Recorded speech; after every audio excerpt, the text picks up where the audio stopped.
भारत के रिश्ते रहेंगे। सुशीला कार्की कैसे बनी नेपाल की अंतरिम पीएम पद की पसंद, सब कुछ दिखाएंगे आपको इस रिपोर्ट में।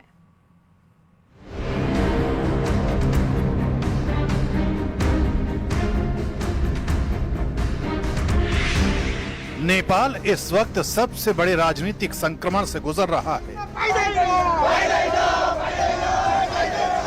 संसद की इमारत से लेकर पूरी व्यवस्था तक ध्वस्त हो चुकी है। सरकार का चेहरा बदल रहा है और जनता असमंजस में है कि स्थिरता की गारंटी कौन देगा। ऐसे में अंतरिम सरकार के मुखिया के तौर पर सुशीला कार्की के नाम की भी चर्चा हो रही है।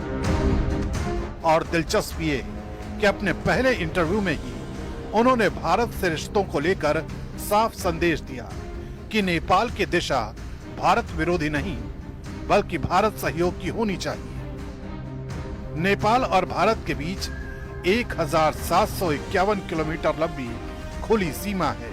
सांस्कृतिक और जनसंपर्क रिश्ते गहराई से जुड़े हैं। इस पृष्ठभूमि में कार्की का नाम उम्मीद की तरह देखा जा रहा है। मैं तो मोदी जी को तो नमस्कार करती हूँ। पहले I have good impression about Modi ji. दूसरी बात ये है, अभी हमारा ये नाम प्रपोज किया गया है, अभी हमारा कोई फिक्स नहीं है।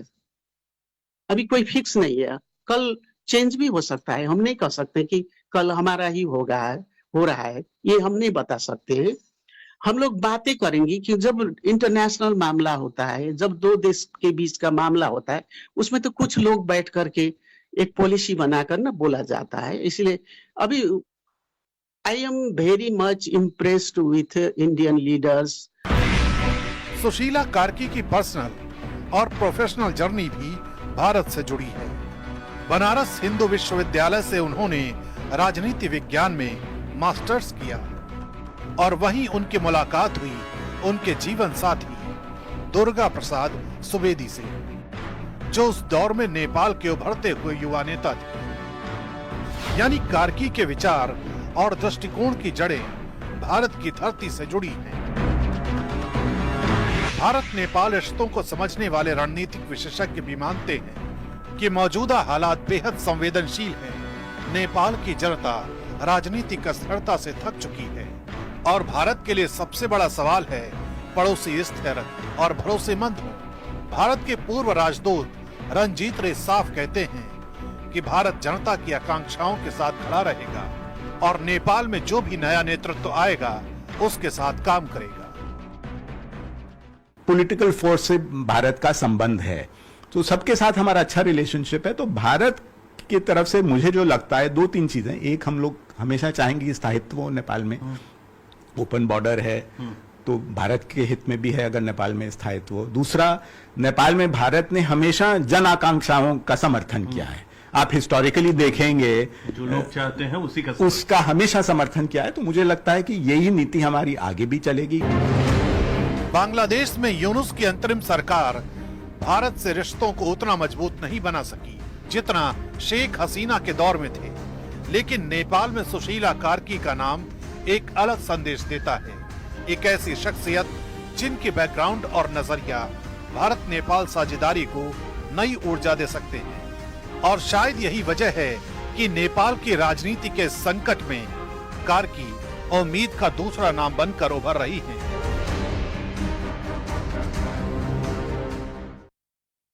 नेपाल हिंसा में राजधानी काठमांडू का बानेश्वर पुलिस स्टेशन भी आग के हवाले कर दिया गया। प्रदर्शनकारियों ने यहां से हथियार लूट लिए जबकि जब्त गाड़ियां और पुलिस के वाहनों में आग लगा दी। हालात इतने बिगड़े कि सुरक्षा घेरे के बावजूद स्टेशन को पूरी तरह तबाह कर दिया गया। मलबे और राख के बीच खड़ा यह थाना नेपाल में हिंसा की भयावह तस्वीर बयां कर रहा है।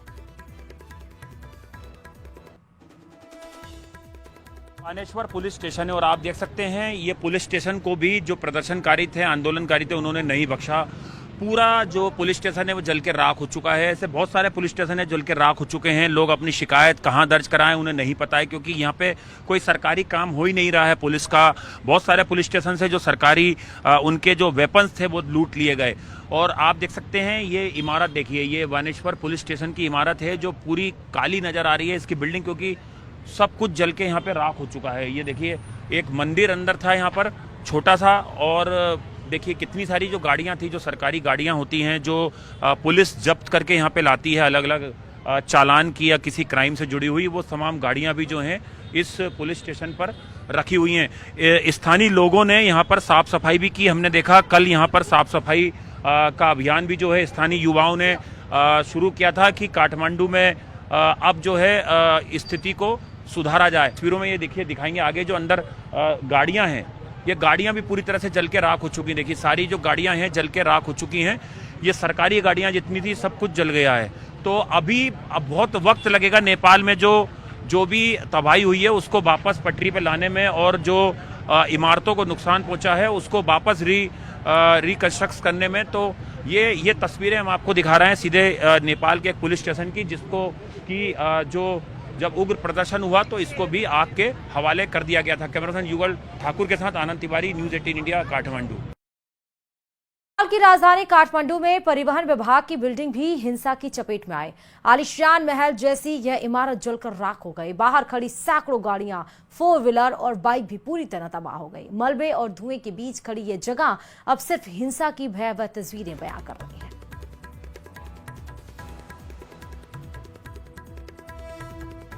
नेपाल के काठमांडू के सड़क विभाग के बाहर हम खड़े हुए हैं और यहाँ की तस्वीर अब मेरे कैमरामैन आपको युगल दिखाएंगे कि यहाँ पर सैकड़ों की तादाद में जो गाड़ियां हैं, चाहे आप 2 व्हीलर की बात कर लें या 4 व्हीलर की, सबको आग के हवाले कर दिया गया था। और आप देख सकते हैं तमाम गाड़ियां जो हैं वो एक तरीके से पूरी राख हो चुकी हैं, पूरी तरह से जल के। बाइकों का तो बहुत ही बुरा हाल है। आप देख सकते हैं कोई भी पार्ट्स नजर नहीं आ रहा है, सिर्फ जो स्ट्रक्चर है लोहे का वो हल्का फुल्का नजर आ रहा है। और ये देखिए कितनी सारी यहाँ पे जो 4 व्हीलर्स हैं वो यहाँ पर खड़ी हुई हैं। पूरी जो बिल्डिंग है उसको जला दिया गया है। हर तरफ जो है काला धुआं के जो निशान हैं आप देख सकते हैं। पूरी बिल्डिंग काली हो चुकी है ये।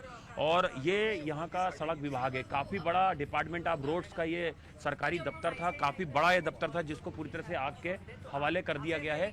तो यहाँ की जो सरकार थी, ओली सरकार, उसके खिलाफ जो गुस्सा था लोगों का, चाहे वो करप्शन का मुद्दा हो या बेरोजगारी का मुद्दा हो, वो गुस्सा कहीं ना कहीं सड़कों पे आया। और लोगों के अंदर जो एक तरीके से जो उनकी बातों को दबाया जा रहा था, जो मुद्दे थे उन पर सरकार ध्यान नहीं दे रही थी, उसका गुस्सा यहाँ पर फूटा है। और उसकी तस्वीर आप देख सकते हैं। ये सड़क विभाग का ये दफ्तर सीधी तरह से बानगी दे रहा है। गाड़ी है 4 व्हीलर? गाड़ी है।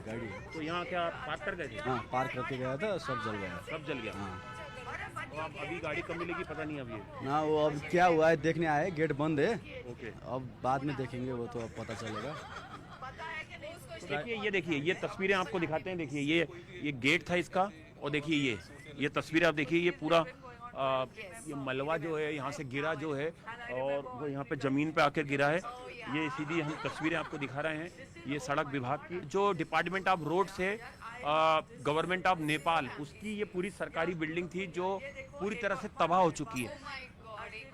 कई महीने कई साल लग जाएंगे इस तरह की जो बिल्डिंग है, जो तबाह हुई है सरकारी इमारतें, उनको रिस्ट्रक्चर करने में, उनका पुनर्निर्माण करने में। जाहिर तौर पर बहुत सारा पैसे की जरूरत भी इसमें सरकार को पड़ेगी, जो नई सरकार आएगी। जो नेपाल के लोगों का गुस्सा था और उसके बाद जिस तरह से नेपाल जला है, उसकी ये तस्वीर न्यूज़ 18 इंडिया पे आप देख रहे हैं, सीधी तस्वीर मेरे कैमरामैन युगल के साथ, कि हर तरफ केवल यहाँ पर आग और धुएं के जो निशान हैं, तबाही के जो निशान हैं, वो हर तरफ यहाँ पर नजर आ रहे हैं।